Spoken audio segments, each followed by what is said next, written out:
Today, let us discuss about landing gear and subsystems. After that, just we'll discuss about landing gear and subsystems. So, landing gear and subsystems, we know that of the many internal components that must be defined in an aircraft layout. So, we discussed about in a configuration layout the different the internal components. And landing gear will usually cause the most trouble. Landing gear must be placed in the correct down position for landing and must somehow retract into the aircraft without chopping up the structure, because whenever it is retracting, it should not affect to the structure of an aircraft, and we have to take care about it. And obliterating the fuel tanks or bulging out into the slipstream. So in this chapter, we are going to discuss about landing gear design as well as installation of other adjustments. Okay, where we are going to install and in which position we are going to give it. All other details will be learned in this particular chapter. Landing gear arrangements. Okay, the common options for the landing gear arrangements as shown in the figure, I will show you. According to the, we are going to look into it. The wheel can be forward of center of gravity as shown, or aft of the center of gravity with a skid under the cockpit. So I will show you in the figure. We'll understand here. In this figure, you can look here. So we have a different type of landing gear arrangements. You can see the first one is called a single main, tail dragger, quadricycle, bicycle, tricycle, multi-bogie. These are the different types of a landing gear systems. And also when I look here, it depends upon the aft of the CG or understood the beyond the CGs. According to that, when you look here, so you can see that in the above line figure, it will represents that where the wheels will be placed. So according to that, these are called a landing gear arrangements. Landing gear arrangements. The most commonly used arrangement today is tricycle. This is the tricycle type of landing gear today. This one is the most commonly used today. That is a tricycle type of landing gear. And the tricycle landing gear, CG is ahead of the main wheels. You can see that these are the main wheels. Is CG ahead of the main wheels, and of the aircraft is stable on the ground and can be landed at a fairly large craft. In this, you can see that here the tail dragger of the Indian gear landing gear. You can see the tail dragger of landing gear. You can see that the angle, that is 10% of the tail wheel diameter. And according to that, you can see the 25° to the side landing gears. You can see main landing gears. Okay. To prevent the aircraft from overturning of the main wheel should be laterally separated by a 25 degrees. So therefore, it should not overturn. So to avoid that, you can see that we have a 25°. Should not turn. If you stand in something, air comes, something, it hits, it should not turn by itself. So therefore 25° angle off of the CG, you can see that as measured from the rear in a tail down attitude. So therefore this is the 22° what we are going to speak. The layout of tricycle landing gear as shown in this figure is even more complex. The length of the landing gear must set to that tail does not hit to the ground on landing. During the landing, tail should not go and hit to that. So therefore this so there is that is some feasible range of clearance will be given to that. Okay, so this you can see that the tip back angle is the maximum aircraft nose up attitude with the tail touching the ground and the strut fully extended. To prevent the aircraft from tipping back on its tail, the angle of the vertical from the main wheel position of the CG should be greater than the tip back angle of 15°, which is larger. For carrier-based aircraft, this angle is frequently exceeds 25°. For carrier-based, and when you look at a CG of the carrier-based aircraft is well forward for the main wheels. This ensures that rolling of the deck will not cause the aircraft to tip back. So it should not come and tip back and it will hit to the ground during the landing process.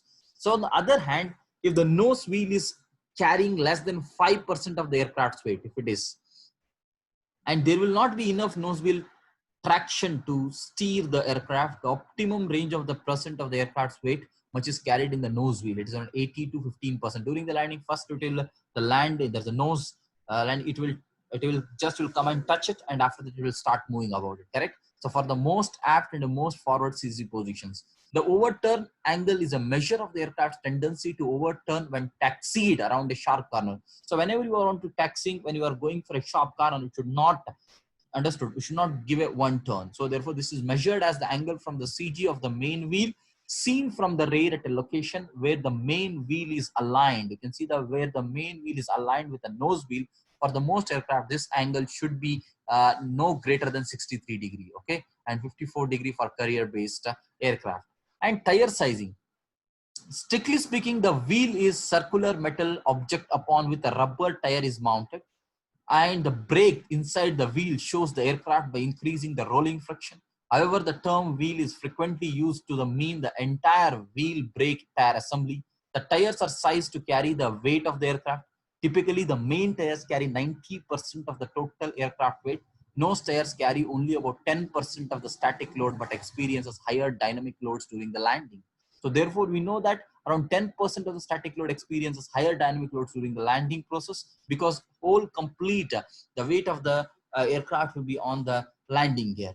For early conceptual design, the engineers can copy the tire sizes of the similar design using the statistical approach. I'll show you that we have a tire sizing book. We can see that by looking in this a tabular, you'll understand about it. You can see that there is a general aviation, business twin, transporter, bomber, jet fighter, trainer. According to that, you are going to size the tire sizing 1.51, 2.69, 1.63, 1.59. So in this, we can see that it is a, we can see that W and W, this is called weight on wheel, we will call this is called a weight on wheel. So therefore, according to the A, B and width, we have that when I substitute in this, we are going to get a main wheel's diameter or width. Okay. And in this figure, you can see that what happens here, we have a maximum static load nose, minimum static load nose, dynamic braking load nose. So according to that, NA by B, MF by B, MEA by B, these are all the different type of loads which are acting on the different, understood, on the nose portion of that maximum static load, minimum static load, and dynamic braking load.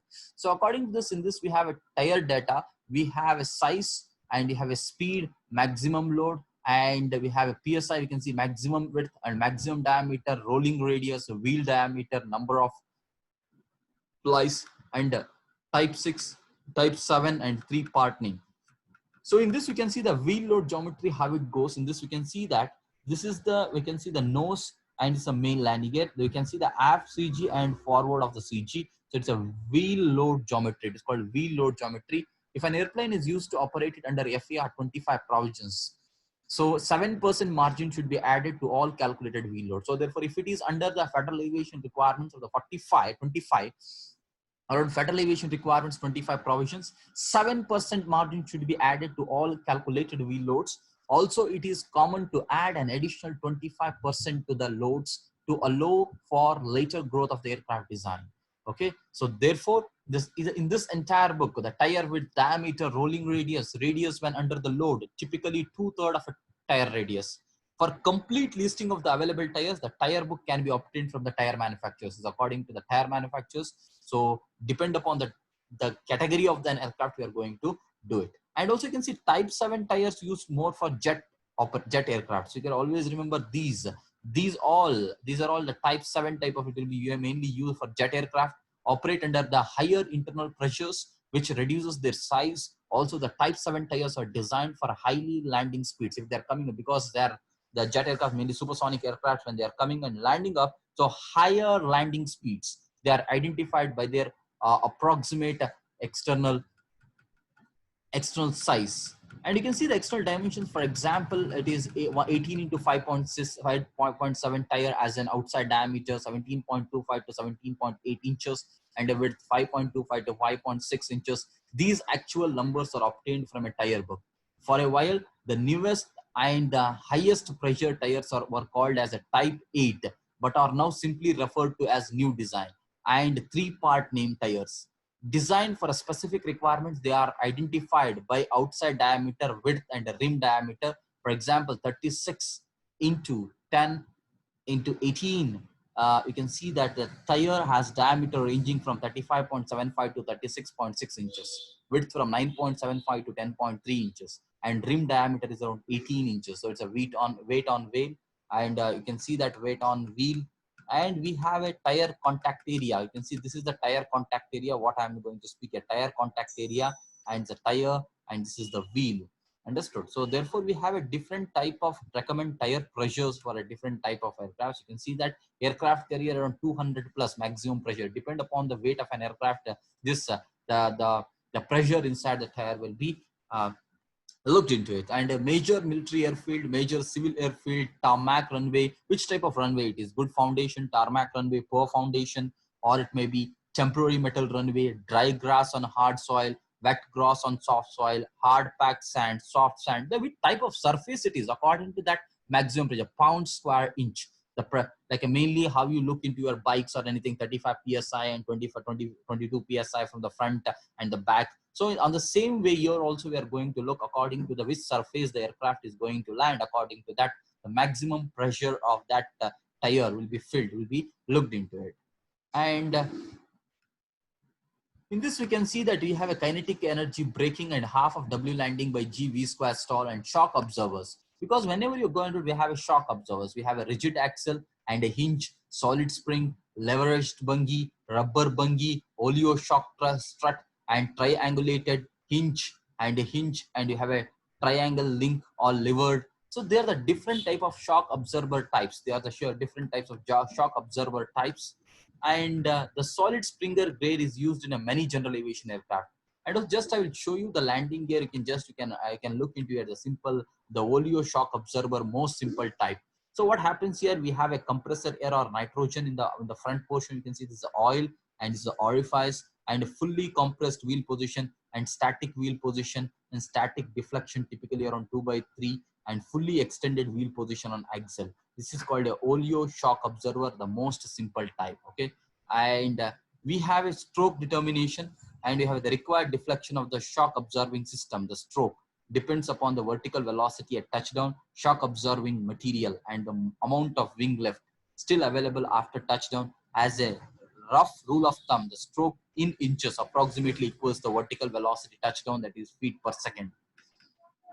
And we can see that we have a different type of shock absorber efficiencies. I have a steel leaf spring, steel coil spring, air spring, rubber block, rubber bungee, oleo pneumatic fixed orifice. There are different type of shock absorbers what you're using up, and their efficiencies when you look here. There's the efficiencies, how much it can absorb the shock. So you can see that eta is a shock absorbing efficiency, L is average total load during deflection, S is stroke. Therefore, half of W landing by G V square vertical, and eta L into S, a shock observer. Understood? Those we have a L is the average total load on the shock, and we can see that in this we have a solid spring gear deflection according to the solid gears. Understood? We have a solid spring gear deflection and a oleo sizing. The total oleo stroke is known. So for the most type of aircraft, the static position is approximately about 66% of the distance from the fully extended to the fully compressed position.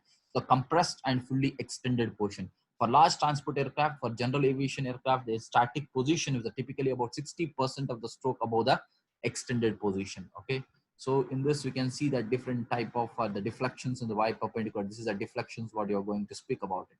So spring deflections and solid spring gear sizing, and we have a castoring wheel geometry, and we have a castoring wheel geometry for a ground steering. A nose wheel is tail wheel must be capable of being castored.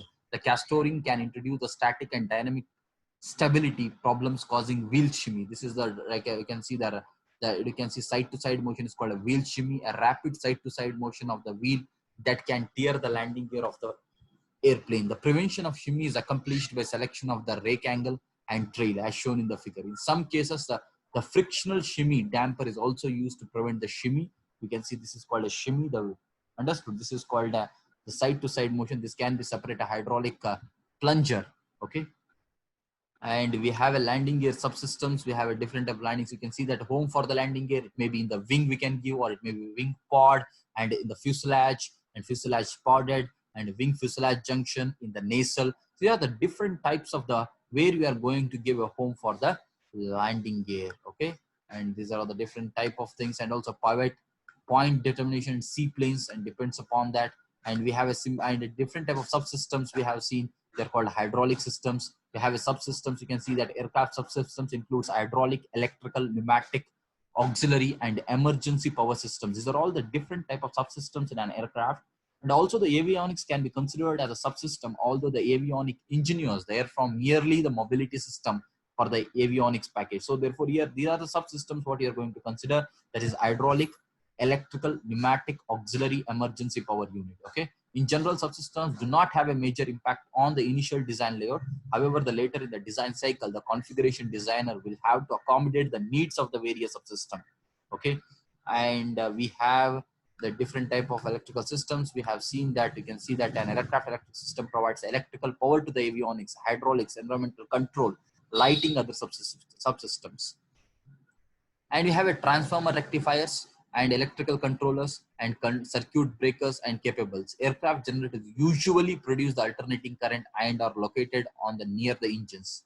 TRs are used to convert the alternating current to direct current. So therefore, these are the rectifiers. So transformer rectifiers are used mainly to convert the alternating current to direct current. So these are the different type of, just you can go through that. They are the auxiliary power unit. Larger high-speed aircraft are completely depend upon the hydraulic systems for flight control. If the hydraulic pump stop producing pressure for any reason, the aircraft will be uncontrollable. You have to know that.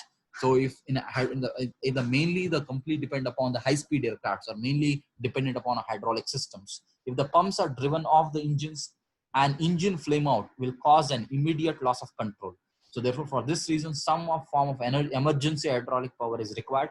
Also, the electrical power must be retained until the engines can be restarted. The three forms of emergency power are the ram air turbine, monopropellant emergency power unit, and jet fuel. These are called as a, understood. The ram air turbine is a windmill extended into the slipstream. Alternatively, a small inlet duct can open to admit into the turbine. So these are all the different type of auxiliary power units, plays a very important role.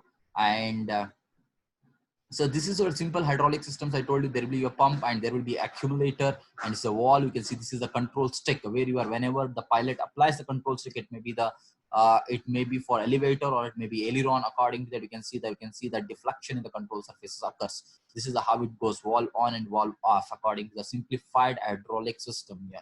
Okay. And we have, you can see that APU units, auxiliary power units, you can see the exhaust, and we have, this is the inlet and the gear pod, and this is the APU, the inlet, and this is auxiliary power unit to the exhaust. And pneumatic system provides the compressed air for pressurization, environmental control, anti-icing, and in some cases, engine starting. Typically, the pneumatic system uses a pressurized air blade from the engine compressor. This compressed air is cooled through the heat exchanger using the outside air. This cooling air is taken from the flush inlet inside the inlet duct or from a separate inlet usually located on the fuselage or at the front of the inlet boundary air diverter. The cooled compressor air is then used for a cockpit pressurization and avionics cooling. For anti-icing, the compressor bleed air goes uncooled through the ducts to the wing leading edges, inlet cowls, and the windshield. The compressed air in sometimes is used for starting other engines after one engine has been started by a battery. So therefore, also some military aircraft uses a ground power cart that provides the compressed air through the hose of the start the engine. It depends upon that. So therefore, the pneumatic system will be used for that. And these all comes under the subsystems of an aircraft. And auxiliary emergency power unit already we discussed. And when you speak about the avionics, a contraction of aviation electronics includes radios, flight instruments, navigational aids, flight control computers, radar, and other aircraft sensors, such as infrared detectors. For initial layout, it is necessary to provide a sufficient volume in the avionic base. So you should have a proper the volume for the avionics, and also the nose of the aircraft should be designed to hold the radar.